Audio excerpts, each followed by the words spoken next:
Hello friends, பல்லே இல்லாதவங்க கூட இந்த பீனட் கேண்டியை நீங்கள் வந்து சாப்பிட்லாங்க. அவ்வளோ சூப்பரான, ரொம்பவே ஹெல்த்தியான, எல்லோருக்குமே பிடிக்கக்கூடிய ஒரு கேண்டி தான் நான் வந்து நிலக்கடலை அதில் செய்வோம் இல்லையா, அது கொஞ்சம் வித்தியாசமாக செஞ்சுருக்கேன். இப்போ ஃபஸ்ட் டைம் என் வீடியோ நீங்கள் பார்க்குறீங்க அப்படின்னா மறக்காமல் லைக் பண்ணுங்கள், ஷேர் பண்ணுங்கள், கமெண்ட் பண்ணுங்கள், சப்ஸ்கிரைப் பண்ணிடுங்க. பாருங்கள், நாம் சோன் பப்படி சாப்பிட்டா எப்படி வாயில் கரையுமோ அந்த மாதிரி ஒரு பீனட் கேண்டி தான் இன்றைக்கி நம்ம செய்ய போகிறோம். அதுக்கு நாம் இந்த மாதிரி வேர்க்கடலை எடுத்து தோலெல்லாம் வந்து நீக்கிடலாங்க. தோலை நீக்கினதுக்கு அப்புறமா இதை வந்து ஒரு சின்ன மிக்சி ஜாரில் போட்டு கொஞ்சம் கொஞ்சமாக, அதாவது கிறுன்னு ரொம்ப அரைக்கக்கூடாதுங்க, கிறுன்னு அரைச்சிங்கன்னாவே போதும். இதை வந்து நம்ம வந்து இப்போ அரைச்சி எடுத்து வச்சுக்கலாம். இப்போ நீங்கள் பார்த்தீங்க அப்படின்னா நான் வந்து அரைச்சி எடுத்து பாருங்கள். மாவு வந்து ரொம்ப அரைச்சிங்க அப்படின்னா எண்ணெய் வந்து வந்துடும். அதனால நீங்கள் வந்து ரொம்ப அரைக்காதீங்க. மாவை ஒரு கிறுன்னு அரைச்சிங்க அப்படின்னாவே போதுங்க. ஓகே, நாம் இப்போ வந்து இந்த வேர்க்கடலை எல்லாம் அரைச்சாச்சு. அடுத்து என்ன பண்ணலாம் அப்படிங்கிறத பார்க்கலாம். இங்கே பாருங்கள், எல்லாம் எதெல்லாம் அங்கங்கே கிடக்குங்க, அதெல்லாம் வந்து கிடக்கட்டும். பொதுவாகவே பார்த்தீங்க அப்படின்னா இந்த வேர்க்கடலையிலேயே வந்து ஒரு இனிப்பு டேஸ்ட் வந்து நம்மளுக்கு வந்து கிடைக்கும். அது எல்லாருக்குமே வந்து தெரியும். அதனால நம்ம கொஞ்சம் தான் இதில் வந்து இனிப்பு சேர்க்க போகிறோம். அதுக்கு நாம் 2 ஸ்பூன் நெய் வந்து ஆல்ரெடி வந்து சேர்த்துருக்கோம். நெய் சேர்த்ததுக்கு அப்புறமா இதுக்கு தேவையான அளவு வந்து ஜீனி தாங்க போடணும். ஆல்ரெடி நம்ம வெள்ளத்தில் வச்சு நம்ம வந்து பீனட் கேண்டி வந்து செஞ்சுருக்கோம். அதை நீங்கள் பார்க்காதவங்க போய் பார்த்துக்கலாம்.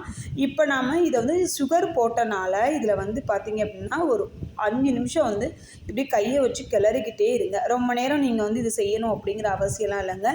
இப்படி நீங்கள் முதல்லே வந்து நல்லா இப்படி தேய்ச்சி விட்டீங்க அப்படின்னா உங்களுக்கு வந்து ஃபஸ்ட்டு ரொம்ப கஷ்டமாக இருக்காது அப்புறம். அதனால தான் வந்து சொல்கிறேன். இப்போ நீங்கள் கைவிடாமல் இந்த மாதிரி நீங்கள் வந்து கிளறி விட்டுக்கிட்டே இருங்க. இதனுடைய இது வந்து சேஞ்ச் ஆகும். அப்போ நான் உங்களுக்கு காட்டுறேன் பாருங்கள். இப்போ பார்த்தீங்க அப்படின்னா கொஞ்சம் கொஞ்சமாக வந்து இலக ஆரம்பிச்சிருச்சு அந்த சுகர் எல்லாம். இப்போ மேலே பார்த்தீங்க அப்படின்னா நம்ம போட்ட அந்த நெய் இருக்கு இல்லையா, அது வந்து மேலே வந்துடும். கீழே வந்து பார்த்திங்க அப்படின்னா அந்த சுகரோடைய இது வந்து லிக்விட் வந்து கீழே வந்து தேங்கிடும்.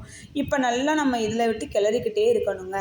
இப்போ கிளறினதுக்கு அப்புறமா இங்கே பார்த்திங்க அப்படின்னா ஃபுல்லாகவே வந்து கரைஞ்சிருச்சு. இன்னும் கொஞ்சம் தான் வந்து இருக்குது.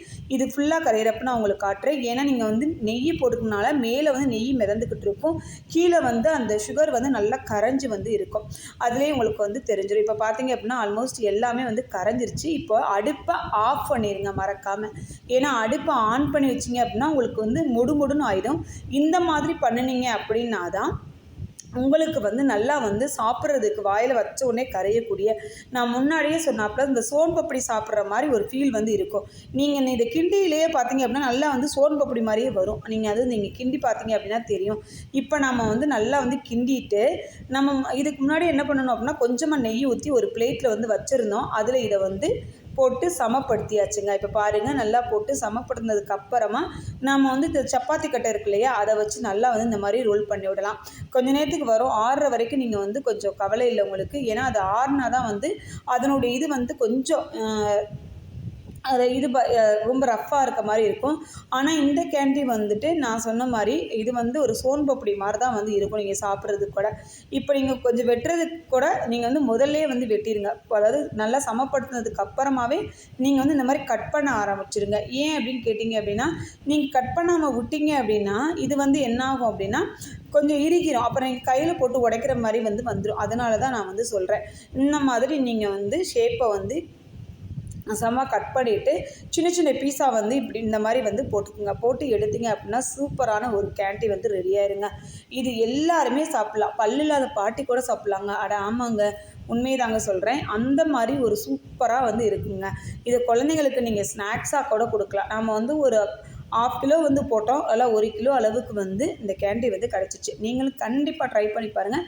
ட்ரை பண்ணி பார்த்துட்டு எப்படி இருந்துச்சுன்னு சொல்லுங்கள். ஓகே, பாய்.